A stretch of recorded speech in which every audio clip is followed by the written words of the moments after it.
ये जो आप देख रहे हैं ये झारखंड का गांजिया पुल है, जिसको गांजिया पुल बोलते हैं। और ये दरअसल शहर यानी कि जमशेदपुर यानी कि टाटा नगर के नदी का एंट्री पॉइंट है, प्रवेश द्वार है। और ये जो आप देख रहे हैं ये जो पुल और नीचे जो आप नदी देख रहे हैं ये खरखाई नदी है। आप देखिए खरखाई नदी जो है यहाँ से बिल्कुल साफ सुथरी आपको नजर आएगी। पानी बिल्कुल कल छल छल करता हुआ आगे की तरफ शहर की तरफ जा रहा है।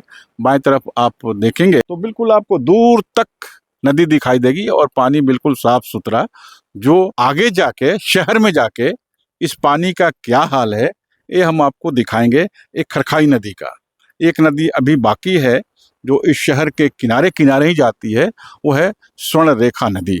उसका भी हाल हम दिखाएंगे, लेकिन शुरुआत हम कर रहे हैं ये गांजिया पुल से जो खरखाई नदी के ऊपर बना हुआ है। जरा चौंक जाइए, आंखें बड़ी बड़ी कर लीजिए और कान को खोल लीजिए इस खबर को जानने और समझने के लिए जो यहाँ दिखाया जा रहा है।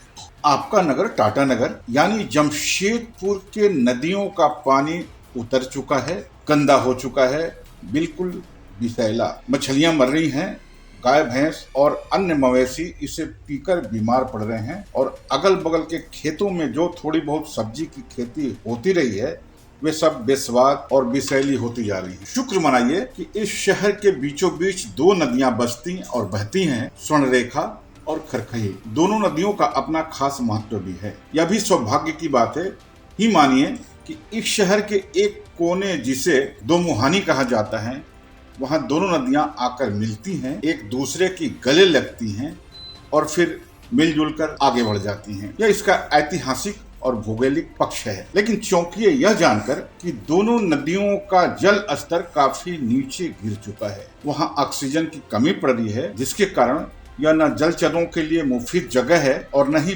पीने के काम ही आ रहा है। लिहाजा संकट ज्यादा बढ़ा हुआ है। दो नदियों के बीच में बसा टाटा नगर दरअसल पानी बिन प्यासा खड़ा है। पहले मोहल्ले आदित्यपुर, हरिओम नगर, बैंक कॉलोनी, भाटिया बस्ती, गम्हरिया, मानगो, डिमना, परसुडी, पारडी आदि गर्मी के दिनों में सूखे पड़ जाते हैं। टैंकरों से पानी खरीदा जाता है।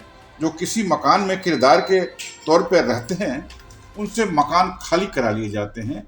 कहा जाता है कि गर्म ऋतु के बाद दोबारा मकान में आप आ सकते हैं। अब आप अंदाजा लगाइए कि गर्मी के दिनों में वे किराएदार कहाँ रहते होंगे और अंदाजा यह भी लगाइए कि मकान मालिक भी पानी बिन कैसे जिंदा रह पाते होंगे। यानी कह सकते हैं कि सब कुछ है, इज्जत है, शोहरत है, पैसे हैं, बस पानी नहीं है। आखिर वे क्या कारण है कि नदियों के बीच में रहने वाला यह शहर बिन पानी हो गया है, गंदा हो गया है, विषैला हो गया है? कारण तो कहीं अवश्य रहे होंगे, लेकिन उसके पहले यह भी आप जानकर चौंकिए कि यह शहर दरअसल यहाँ नहीं बसना था। भूगर्भ विज्ञानी प्रमथनाथ मुखर्जी ने 1907 में जब उद्योगपति टाटा जी को यहाँ बुलाया था, पूरा इलाका भ्रमण कराया था, शहर बसाने की पहली रूपरेखा नुआ मुंडी को लेकर बनी थी। नुआ मुंडी में सबसे ज्यादा भूरत्न प्राप्त होने के प्रमाण मिल रहे थे। टाटा नगर तब काली माटी के नाम से जाना जाता था। यह शहर दरअसल टाटा नगर यानी जमशेदपुर यहाँ इसलिए बसाया गया था कि यहाँ पानी था। दो नदियां बह रही थी, स्वर्ण रेखा,